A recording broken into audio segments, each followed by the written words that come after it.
ये इनका सच नहीं। अगर सच्चाई बोल देते, अगर संतुष्ट हो जाते तो उनको फिर क्यों दोबारा बुलाया जाता, क्यों सामान इनके फिर निकाले जाते। पर सच्चाई तो, सच तो बोल ही नहीं रहे ना, टाल मटोल कर रहे हैं अपने आप को बचाने के लिए। और देखो किसी ने आरोप नहीं लगाया, ये चैट से पकड़े गए हैं, मोबाइल चैट से पकड़े गए हैं। जो एनसीबी ने कार्य किया है वो मोबाइल चैट से किया, और इनके 6 के मोबाइल उन्होंने अपने पास रख लिया। अब जिन्होंने बदले की भावना करी, और जो कंगना के जो वकील है 2 करोड़ का मुआवजा मांग रहे हैं नुकसान का, वो तो इनको देना ही पड़ेगा। और संजय राउत पर, इन पर मानहानि का केस चलना चाहिए उद्धव ठाकरे पे, जो पहले सीबीआई को अंदर एंटर नहीं करने देता है, जो बिहार पुलिस को अंदर एंटर नहीं करने देते, कोरोना उनको करते थे। आज जब वो फंस रहे हैं जाल के अंदर, सच्चाई सामने आ रही है, तो अब वो कैसे अपना रंग बदल रहे हैं, किस तरह का गिरगिट का रंग बदल रहे हैं, ये आपके सामने। प्रधानमंत्री का जो गुणगान कर रहे हैं, इसलिए कर रहे हैं कि प्रधानमंत्री के अगर निर्देश करेंगे तो ये एजेंसियां रुक जाएंगी या कुछ स्लो पड़ जाएगी, तो ये इनके अंदर लालच की भावना है। नमस्कार, स्वागत है आपका हमारे चैनल पर। जिस तरह से जो है बॉलीवुड में जो माफिया राज और जो नशे का जो कारोबार चल रहा है, उसमें बड़ी बड़ी मछलियाँ ये पकड़ी जा रही हैं, और इस तरह से कई नेता, अभिनेत्रियाँ जिस तरह से जो है उनके बयान जो है बदले जा रहे हैं, जैसे जैसे जांच आगे चल रही थी। इसी मालकोटी जी, आपका बहुत बहुत स्वागत है हमारे चैनल पे। दीपिका पादुकोण कह रही कि मैं तो स्पोर्ट्समैन थी, मैं ड्रग नहीं लेती। क्या आप संभव लग रहा है आपको? नहीं, ऐसा नहीं है। जितने भी हमारे जो प्लेयर होते हैं, डायरेक्टर, जो वो नेशनल के लिए जाते हैं, चाहे वो विदेश में जाते हैं, तो उनका एक टेस्ट होता है, जिसे डोप टेस्ट कहते हैं। अगर ये कहते हैं कि मैं स्पोर्ट्समैन होकर अगर मैं ऐसा करती थी, स्पोर्ट्स तो काफ़ी पीछे रह गया, इससे काफ़ी समय छोड़ दिया, तो फिल्म इंडस्ट्री में आ गई थी। फिल्म इंडस्ट्री में आ जाने के कारण ये कोई अपनी प्रैक्टिस थोड़ी करती थी बैडमिंटन की, जिसे कहेंगे स्पोर्ट्समैन थी। ये तो फिल्मों में काम करती थी, और फिल्मों के अंदर ये जो हर कोई चोर ये कहता है कि मैं ये ना चोरी नहीं करी है, ये हमेशा एक आदत रही है। और कोई भी हो, हम तो अपने जो एनसीबी है, जो हमारी नार्को टेस्ट वाली, इन लोगों की टीम को बहुत बहुत धन्यवाद करते हैं। इन्होंने बड़ी निपुणता से और बहुत तेज़ी से कार्य किया है। और इनके डीजी जो मैथाना जी हैं, वो भी आए हुए थे, और उन्होंने आज मीटिंग करी है वहाँ पर अपने अपने साथियों के साथ। उन्होंने कहा जल्दी से जल्दी इसको 3 फेज में क्लियर करिए। अब 3 फेज में क्लियर में तो आपके आती है, पहले तो रिया आती है, रिया के साथ जो होते थे वो लोग आते हैं। ये को ड्रग्स के मामले से एक पूरा केस ओपन हुआ है और खुला है इस केस के ऊपर। उसके बाद दूसरे स्टार आते हैं, जैसे आपका करण जौहर जी होकर कहते हैं हमने पार्टी में जो दी थी, ये तो इसमें मैं ना लेता हूँ ना कुछ करता हूँ, मेरा कोई रोल है। ऐसी वो भी आपका दीपिका पादुकोण भी यही कह रही है, और भी उसके साथी जो लोग हैं, जो ये 6 लोग, श्रद्धा कपूर के 6 लोग जो ये है, और ये लोग आपस में मिलकर ये कहना चाह रहे हैं कि हमारा कोई इसमें रोल ही नहीं है।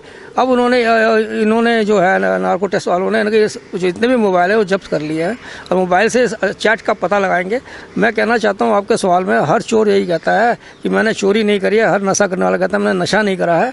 पर ये झूठ बोलना अपने आप को बचाना है, क्योंकि ये वकील कर लेते हैं, वकील की राय लेते हैं, और वकील का काम क्या है?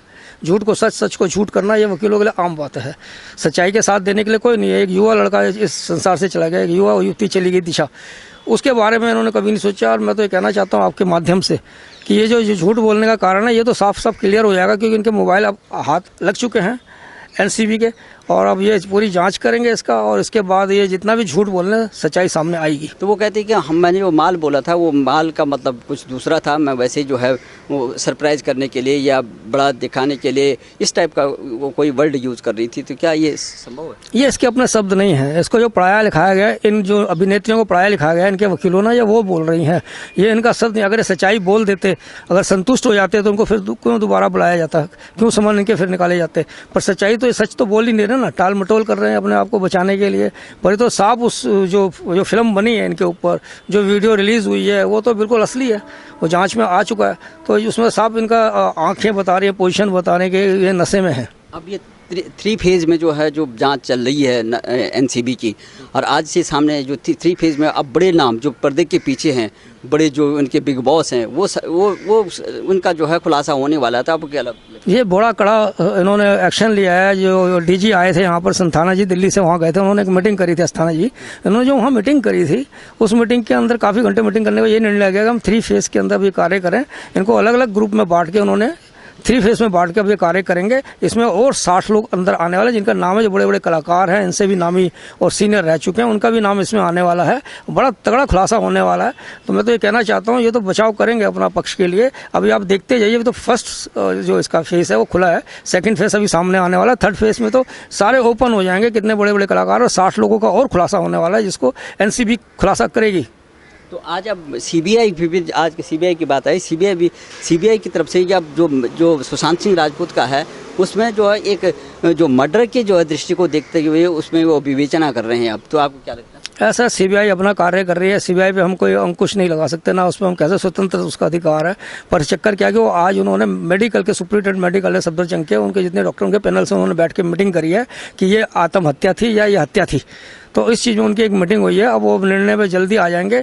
और ये जो राजपूत का जो केस से रिया से खुलासा हुआ है, एक ड्रग माफिया, एक ड्रग वहाँ पर चल रहा था बड़े जोरों शोरों से फिल्म इंडस्ट्री में या मुंबई की इंडस्ट्री में, और जिनको उद्धव सरकार बचा रही थी या आपका जो है संजय राउत बचा रहे थे, और जो और भी पार्टी इनके साथ गठजोड़ वाले जो नेता हैं वो भी बचा रहे थे। इनका अब खुलासा सामने आस्ते आस्ते होने वाला। ये तो घबराए बैठे हैं अब कि कहीं और पोल खुल जाए। इन्होंने तो कईयों को तो ऐसे जो मुख्य हैं जो इसके गवाह हैं उनको तो उन्होंने गायब कर रखा है, इनको तो भगा रखा, तो पकड़ में आ ही नहीं रहे अभी। तो आस्ते आस्ते सब पकड़ में आ जाएंगे और इनकी सारी पोल पट्टी खुल जाएगी। और इनको अफसोस तो क्या होगा कि राजनेता का काम ही ये होता है, अफसोस तो मनाता ही नहीं हो, तो हर बार पलटी मार जाता है जैसे गिरगिट की तरह रंग बदलते हैं। तो जैसे आज कंगना रनावत के जो इन्होंने जो है बिना देर लगाई हुई है 24 घंटे के अंदर में जो है बिना नोटिस दिए हुई जो नोटिस दिया था, एक दिखावे का नोटिस दिया, और उस 24 घंटे के बीच में ये उन्होंने जो है उनका ऑफिस तोड़ दिया। तो आज जो कोर्ट में सुनवाई थी, तो आपको क्या लगता है कि 2 करोड़ रुपए का जो है मुआवजा मांगा है, क्या ये कम है या और ज़्यादा? जिस तरह से किस तरह से जो नुकसान हुआ, उसके कैरियर को बर्बाद करने की कोशिश की गई, तो उसमें क्या पेनल्टी बनती है, आपको क्या कहना है? देखिए, ये जो हाई कोर्ट है वहाँ का, उसने तो बहुत तगड़ी फटकार लगाई है, शिवसेना को लगाई है, संजय राउत को लेके आपने बदले की कार्रवाई करी है उसके साथ। अगर आप इतने ही अगर चुस्त फुस्त होते तो आपके पास कई महीनों कई सालों से जो केस पड़े, आपने उनका उस पर क्यों नहीं एक्शन लिया? आपने इसके 24 घंटे के अंदर एक्शन ले लिया, जबकि आप पे रोक लगाई थी। कोर्ट का ऑर्डर भी आपने नहीं माना, अवहेलना करी आपने कोर्ट की।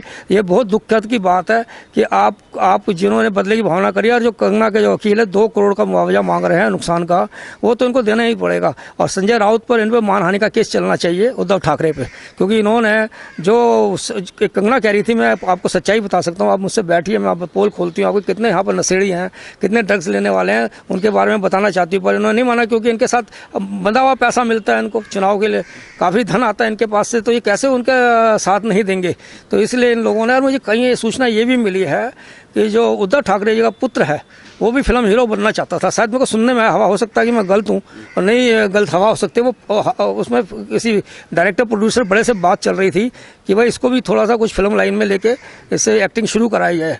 तो मतलब मुझे लगता है कि शायद वो भी कोई जांच घेरे में हो, कोई बड़े नेता जांच घेरे, तो जो वहाँ की ड्रग्स पार्टियाँ होती हैं उसमें बड़े बड़े राजनेता भी जाते हैं, बड़े बड़े पुलिस अफसर भी जाते हैं। और जो पुलिस अफसरों ने कार्रवाई करी है, जो उस महाराष्ट्र पुलिस की, मैं आपके बीच में बोलना चाहता हूँ, आपका ये सवाल तो नहीं था मास्टर पुलिस का, पर मैं बताना चाहता हूँ महाराष्ट्र पुलिस ने जो अपनी छवि खराब करी है इसमें, जो अपने राजनीतिक दबावों के अंदर जो चापलुकता करते हैं, चाटुकारिता करते हुए उन्होंने निभाया है। अगर पुलिस अगर अपनी ईमानदारी से सही काम करती तो सारे एक मछली तालाब को गंदा करती तो वो नहीं होता, सारी पुलिस महाराष्ट्र की बदनाम नहीं होती। तो उनकी छवि जो एक अच्छी नापी तोली में जानी जाती थी, इन 2 केसों से इनकी छवि बिगड़ गई है। और जिस तरह से वहाँ के मुंबई की जो म्यूनसिपल कॉर्पोरेशन ने कार्य किया बहुत जल्दी से 24 घंटे, जबकि कोर्ट ने कहा था अभी तोड़ नहीं सकते, कोरोना का समय आप नहीं तोड़ सकते, तो आप जो जल्दी से कहने उन्होंने कार्रवाई करी। और राउत और उद्धव ठाकरे के कहा कि हमसे अगर कोई हमारे पक्ष में विरुद्ध बोलेगा तो हम उसको किसी भी तरह यहाँ रहने नहीं देंगे, आने नहीं देंगे, और उसको यहाँ पर इस तरह का नुकसान पहुँचाएंगे। तो एक दादागिरी थी इनकी, राजनीतिक दादागिरी थी इनकी। और अब तो सदर पावर भी मेरे ख्याल लगता है नाराज है इनसे। तो मैं ये कहना चाहता हूँ कि ये जो इन्होंने एक बदले की भावना करी है, ये किसी राजनीति को बदले की भावना नहीं करनी चाहिए। जो पब्लिक होती है, जो जनता होती है, वो अच्छा भी बोलती है तो बुरा भी बोलती है। तो जिस तरह से जो है सीबीआई का जो शिकंजा कसता जा रहा है, एनसीबी की जो जांच आगे बढ़ रही है, ईडी अलग बात जांच कर रही है, तो ये तमाम जो माया नगरी है उसमें इतने बड़े बड़े मगरमच्छ हैं, इतने बड़े डॉन हैं, और कहाँ से ये ड्रग्स सप्लाई हो रही है, विदेश से हो रही है, पाकिस्तान से हो रही है, चाइना से हो रही है, और इसके सह पे ये काम कर रहे हैं। पूरी अर्थव्यवस्था को, हमारे कल्चर को इन्होंने डिमोलाइज कर दिया, पूरा का नग्नता दिखा दी है। तो आपको क्या लगता है कि जैसे जैसे जाँच आगे बढ़ती जाए, जैसे कल परसों की बात थी कि संजय रावत जो है देवेंद्र फडणवीस जो पूर्व मुख्यमंत्री हैं भारतीय जनता पार्टी के, उनको मिलने चले गए, तो क्या आपको क्या कयास लगाए जा रहे हैं, आखिर क्या क्या आशय है उन? देखिए, तीनों एजेंसी इसमें कार्य कर रही हैं, ईडी भी है, एनसीबी भी है और आपका सीबीआई भी है। जब तीनों एजेंसियां कार्रवाई करती हैं तो बच पाना बड़ा मुश्किल होता है किसी का भी, चाहे वो राजनेता हो, प्रेजेंट टाइम का हो, चाहे पास्ट टाइम का हो। और जितने भी ये कलाकार है, हीरो नेता, जो बड़े बड़े जो नाम इनमें आ रहे हैं, अब जिनका खुलासा होने जा रहा है, तो अब ये भाग दौड़ कर रहे हैं अपने, भाई किसी तरह से हमारी जगह, ये तो लोगों के आइकॉन थे, टॉप क्लास की हीरोइनें थी ये, जिसमें एक पटौदी के बेटे थे, उनकी पोती थी, एक जिसमें आपका ये थी दीपा पदुकोण, बहुत बड़े नामी बैडमिंटन चैंपियन की बेटी थी। तो मैं ये कहना चाहता हूँ कि ये लोग तो अच्छे इनके आइकॉन बने हुए थे, देश के अच्छे कलाकार थे, लोग इनको समझते थे अपना। अब जब से नशेड़ी गैंग में आए हैं, फंसे, इनका नाम आया है, और देखो किसी ने आरोप नहीं लगाया, ये चैट से पकड़े गए हैं, मोबाइल चैट से पकड़े गए हैं। जो एनसीबी ने कार्य किया है वो मोबाइल चैट से किया, और इनके 6 के मोबाइल इन्होंने अपने पास रख लिया। अब मैं ये कहना था, इसके अलावा 60 लोगों का जो खुलासा होना है 3 फेज के अंदर, वो एक बड़ा चमत्कार और बड़ा जोरदार धमाका हुआ, जिसमें नामी कलाकार, नामी राजनेता और आपके नामी जो ये लोग हैं फंसने वाले हैं। संजय राउत का क्या आशय था? देखो, संजय रावत तो एक ऐसा है जो सामना वहाँ चलाता है, एक पत्रिका चलाते हैं अपने ये शिवसेना के, और इनका कभी भी देखा होगा इन्होंने, चाहे बीजेपी के साथ अलायंस था इनका, और ये हमेशा विरोधी लिखते थे, जबकि उनके गठबंधन से साथ चलते थे, लोग कार्य करते थे। और ये देखिए, कभी इन्होंने ना तो सोनिया गांधी की टीम का रखा है इन्होंने नाम, ना ही इन्होंने एनसीपी के जो हैं शरद पवार जी, उनके कभी टीम का बना दिया। हमेशा उन्होंने बीजेपी के अगेंस्ट रखा था, जो भी रखते थे राजनीति होते। अब इनके सामने ये है कि मेरी ये मुख्यमंत्री की सीट चली जाएगी, और इसका डर है इनको, क्योंकि कभी उन्होंने राजनीति तो करी नहीं, इनके फादर ने राजनीति करी, वो तो एक ना राजनीति होते, एक सामाजिक कार्यकर्ता होते और कार्टूनिस्ट होते माने हुए। वो तो जनता तो उनकी आवाज़ में दौड़ती, बड़े बड़े नेता, बड़े बड़े कलाकार उनके एक ही इशारे में आते थे, कोई चूँ नहीं करता था। अब उद्धव ठाकरे की छवि ऐसे हो गई है कि आधी तो हमारी जो शिवसेना, इसमें सारे शिवसेना को नहीं कहता, कुछ बदनाम हो गए हैं, क्योंकि इनके कुछ शिवसेना के गुंडों ने जाके एक रिटायर बेचारे एयरफोर्स के अफसर को पिटाई लगाई है, बुरी तरह मारा है, नेवी के हैं, बुरी तरह पिटाई लगाई है। तो आप यहीं से अंदाज लगता है ये कौन सी शिवसेना है जो इनके पक्ष में। सारे शिवसेना का मैं नाम नहीं ले रहा हूँ, सारा महाराष्ट्र पुलिस का मैं नाम नहीं ले रहा हूँ, मैं सारे उनके कलाकारों का नाम नहीं ले रहा हूँ कि ड्रग्स में सारे कलाकार लिप्त हैं। जिस तरह से उनको पूछा गया आप क्यों गए थे पूर्व मुख्यमंत्री को मिलने के लिए भारतीय जनता पार्टी के, वो कहते हैं कि मैंने सामना के लिए इंटरव्यू लेने गया था। क्या लगता है क्या ये देखिए, मुझे तो जो आप अपना शक है, मेरा अपना निजी तौर पे कहना है, जो मैं सामाजिक कार्य भी करता हूँ और थोड़ा राजनीतिक विषय करता हूँ, ये गए थे कि अब इनके ना खटिया हिल रही है, इनके पाए टूटने वाले हैं चरपाई के। तो इसने कहा क्यों एक बार जाके उनसे मिल लूँ। संजय राउत ही जो करता धरता है इनका, उद्धव तो कोई इतना नहीं करते, मुख्यमंत्री वो तो बोलते भी नहीं इतना। अब ये तो जब कहते हैं ना गले तक पानी आ जाता है तो कुछ ना कुछ करेंगे अपने बचाव के लिए, कुछ ना कुछ बोलेंगे। पर अब इनको डर लगता है कि हमारी अब मेरे को सीट खसकने वाली है, और जनता ने हमें देख लिया, यहाँ की महाराष्ट्र की जनता ने देख लिया कि हम किस तरह के बदले की भावना रखते हैं लोगों के साथ। और इस दूसरी बात ये है कि जो शरद पवार है और ये बहुत तगड़े खिलाड़ी हैं, पुराने खिलाड़ी हैं। जो इनका गृह मंत्री है वो भी बहुत पुराना खिलाड़ी है, देशमुख। तो ये चाहता था कि शायद मैं ना, उद्धव के बस की तो है नहीं इस चीज़ का, तो मेरे को ज़्यादा नॉलेज है, तो मैं इनसे गांठ साँठ करके शायद मैं नेक्स्ट मुख्यमंत्री मैं ही बनूँ। अंदर एंटर नहीं करने देता है, जो बिहार पुलिस को अंदर एंटर नहीं करने देते, कोरोना उनको करते थे। आज जब वो फंस रहे हैं जाल के अंदर, सच्चाई सामने आ रही है, तो अब वो कैसे अपना रंग बदल रहे हैं, किस तरह का गिरगिट का रंग बदल रहे हैं, ये आपके सामने ही आपको पर्सन में आप बता रहे हैं मुझे।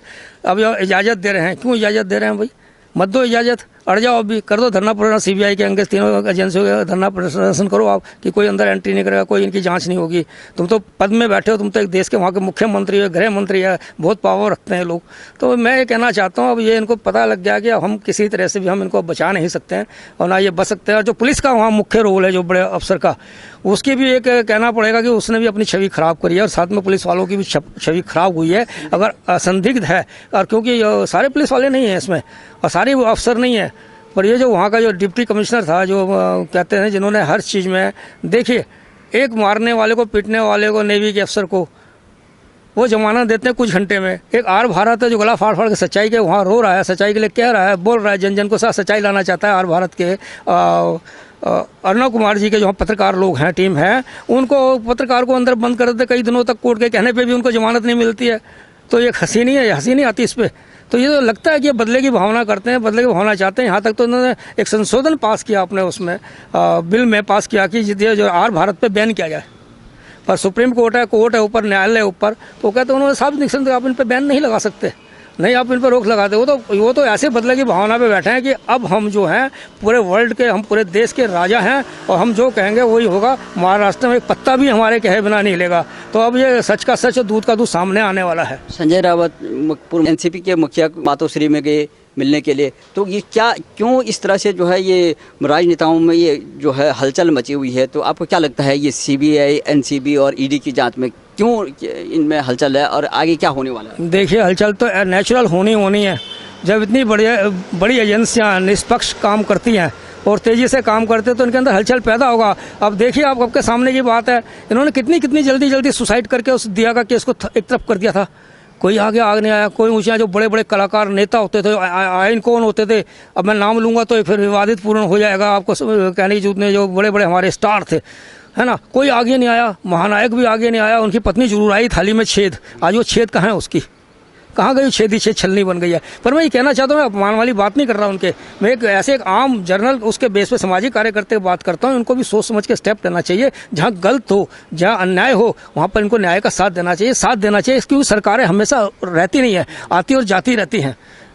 तो मैं जो संजय राउत जी ये पॉलिसी जो अपना रहा है अब, तो उसको लग रहा है कि हमारे जो है अब घंटी बज रही है, कभी भी समर्थन कहीं से भी वापस हो सकता है हमारा, और इसलिए वो जाके फर्नांडिस से मिल रहे हैं। भाई अगर करोगे तो हमें किसी उसमें अच्छे पद में रख लेना, या हमें बचाना, CBI इन तीनों एजेंसियों से बचाना। प्रधानमंत्री का जो गुणगान कर रहे हैं इसलिए कर रहे हैं कि प्रधानमंत्री जी के अगर निर्देश करेंगे तो ये एजेंसियाँ रुक जाएंगी या कुछ स्लो पड़ जाएगी। तो ये इनके अंदर लालच की भावना है, जो इन्होंने देश भावना करी थी वो नहीं है। लगता है देखिए, ये जब से मोदी सरकार आई है, आप इसके कार्यकाल में गिन लीजिए, चाहे हमारी सेना का हो, चाहे हमारे किसी भी एजेंसी का हो, उन्होंने स्वतंत्र उनको अधिकार दिखाया कि कोई भी उसके अंदर कोई इंटरफेयर नहीं करेगा। उनको स्वतंत्र अधिकार दे, सेना को भी स्वतंत्र अधिकार दे दिया है। अभी लद्दाख में जो केस वहाँ भी सेना को अधिकार स्वतंत्र दे दिया है, और जो हमारे जो एजेंसियाँ हैं उनको भी स्वतंत्र अधिकार दिया। आप निष्पक्ष जांच कीजिए और उसका रिजल्ट सामने लाइए। तो ऐसा तो देश का प्रधानमंत्री मिला, ना खाऊंगा ना खाने दूंगा, और जो गरीबों के बारे में सोचता है। अब एक चीज़ बताइए, मैं थोड़ा सा एक छोटा सा आपको लगा रहा हूँ, किसान बिल आया है। कितने सालों से पहले किसानों का जो कांग्रेस का बनाया बिल था, वही बिल उन्होंने थोड़ा सा संशोधन करके अच्छा करके आगे रखा है किसानों के हित के लिए। आज उसी के ऊपर ये लोग शोर मचा रहे हैं। इसी की संजोय पार्टी जो इतने साल से संजोय थी अकाली दल की, वो पीछे भाग गई है, हट गई है वहाँ से। तो ये क्या है? जब किसी का किसानों का भले हित के लिए आ रहा है और बिचौलियों का नुकसान हो रहा है, तो ये सिर्फ पैसे वालों के दबाव में आके ऐसा काम कर रहे हैं, ये जो सड़क जाम रोक कर रहे हैं। तो देश का प्रधानमंत्री ऐसा ना मिलेगा, ना कभी होगा। जो एक गरीब घर से आया, जिसने गरीबी देखी है, एक नीचे से चल के ऊपर तक गया, आज उसने जो विदेशों में हमारे भारत की जो छवि बना रखी है और चाइना तक को जैसे को दबा दिया है, उसकी भी हिम्मत नहीं हो रही है कि आक्रमण कर सके। तो मैं तो ये कहना चाहता हूँ, ये प्रधानमंत्री की छवि ऐसे कभी इंटरफेयर नहीं करेंगे। देखिए, पहले देश के प्रति, लोगों के प्रति, सेनाओं के प्रति फिल्में बनती थी जिसमें लोगों को, युवाओं को जोश आता था, है ना। अब ये इन लोगों में ये इन्होंने देखा है कि हमारे एक योगी ने जो सबसे बड़ा क्षेत्र है उत्तर प्रदेश का संभाल रखा है। आज ने हर तरह के उन्होंने सामधान वैसे अपना कंट्रोल कर रखा हर एक चीज़ को, और किसी की हिम्मत नहीं होती वो चू बोल जाए। पर अब महाराष्ट्र में क्या है, महाराष्ट्र में भी अच्छे लोग हैं जो अच्छा और बुरा सोचते हैं, अच्छे वहाँ फिल्मकार हैं जो अच्छा बुरा सोचते हैं। पर आप ये देखें ना, उनको आगे कौन आने देता है? उनको तो ये नशाखोरी लोग आने थे, जो नशाखोरी अब ये गैंग बन गया है। भाई भतीजावाद है, भाई भतीजावाद, वंशवाद, जो वंशवाद इन पे भी चल पड़ा कि कोई दूसरा अभिनेता आगे ना आए और हमारे ही वंश के चले आगे, वो बने, चाहे उनसे फिल्म बेकार बने, अच्छी बने, चाहे नुकसान हो, उसका इनसे कुछ नहीं है। पर बाहर का व्यक्ति हिम्मत, जो मेहनत वाला, वो यहाँ ना आए और वो यहाँ पर कार्य ना करे, नहीं तो हमारे बच्चों का क्या हाल होगा। तो जब तुम्हारे बच्चे तुम्हारे संगतों को देख के नशेड़ी बन चुके हैं, मैं साफ कह रहा हूँ, उनके भी औलादें कुछ नशेड़ी हो चुके हैं, उनके भविष्य के लिए तो आ जाओ, उनके लोगों के लिए तो आ जाओ। और जो भी ऐसा कारोबार हो रहा है, ये कारागार सफाई होनी चाहिए। अब इसमें चल पड़ा है, जो है क्रेन चल पड़ी है सफाई करने के लिए, इसकी सफाई होनी चाहिए। और इसका पूरा जो बड़ा सा बड़ा कितना, देखिए मैं छोटी फिर बात घूम फिर के आती है आपके सामने, छोटा सा कंगना के ऊपर। कंगना ने सच्चाई रखी तो उसका नुकसान क्या। और जो दाऊद का कितने 1-2 साल से तोड़ने के लिए वहाँ कह रखा है, इनके पास टीम ही नहीं है उसको तोड़ने के लिए। और जो इतने वहाँ गंद है, जो कि कोर्ट ने कहा है सुबह, वहाँ के हाई कोर्ट ने, कि भाई जो अगर आप इसमें अगर तोड़ फोड़ अगर शुरू से ही करते इसी फुर्ती की तरह, तो आप मुंबई का नक्शा बदला होता। आज इतना नक्शा बदल गया है वहाँ, मुंबई का गंदा हो चुका है कि आपने कोई तोड़ फोड़ नहीं करी, कुछ नहीं करा, और अनऑथराइज बस गया वहाँ बन गया है। तो अगर ये चीज़ क्या होता तो आपका बम्बई बहुत सुंदर होता। अच्छा, संजय राउत का बयान है, अगर ले जाना है तो जम्मू कश्मीर ले जाओ या दूसरी जगह पर ले जाओ, फिल्म सिटी यूपी में क्यों ले जा रहे हो? क्या जम्मू कश्मीर में नहीं बन सकती फिल्म सिटी? क्या वो भारत का अंग नहीं है? ऐसा है, संजय राउत ना एक बहुत तगड़ा राजनीतिक है, पत्रकारिता के साथ साथ। वो यूपी में क्यों नहीं आना, जहाँ योगी चलने नहीं देगा इनको उनकी मनमर्जी करने नहीं देगा। और जो कश्मीर के वहाँ बोलना चाहता है, अभी तो कश्मीर संभल रहा है, अभी तो बन रहा है अच्छा। तो ये इसीलिए यूपी में नहीं जाना चाहते कि वहाँ पर मुख्यमंत्री है जो, वो एक टेढ़ी खीर है, वो सीधा कर देता है हर किसी को। तो इसलिए उन्होंने यहाँ का नाम नहीं लिया है। और यहाँ फिल्म सिटी बनेगी तो वहाँ के कई फिल्मकारों ने इसको अच्छा बताया और बहुत बढ़िया बताया कि अगर यूपी में फिल्म सिटी बनती है तो बहुत बढ़िया रहेगा और सबके लिए सुरक्षित रहेगा। कोर्ट ने फटकार लगाई है, तो उस पर आप क्या कहेंगे, क्या संदेश देना चाहेंगे महाराष्ट्र गवर्नमेंट? दुर्भाग्यपूर्ण है बहुत ज़्यादा उद्धव ठाकरे को, संजय राउत के लिए बहुत ही दुर्भाग्यपूर्ण है। और जो उसके अलायंस जो उसके साथ हैं, जो चला रही हैं सरकार को, उनके लिए भी एक शर्म और शेम की बात है। आज नेता भी आते थे, बड़े बड़े पुलिस अधिकारी भी आते थे इसमें, और उनकी औलाद भी आती थी। मैं तो कहता हूँ उनके भी तो है ना इसमें नाम निशान नशे करने का।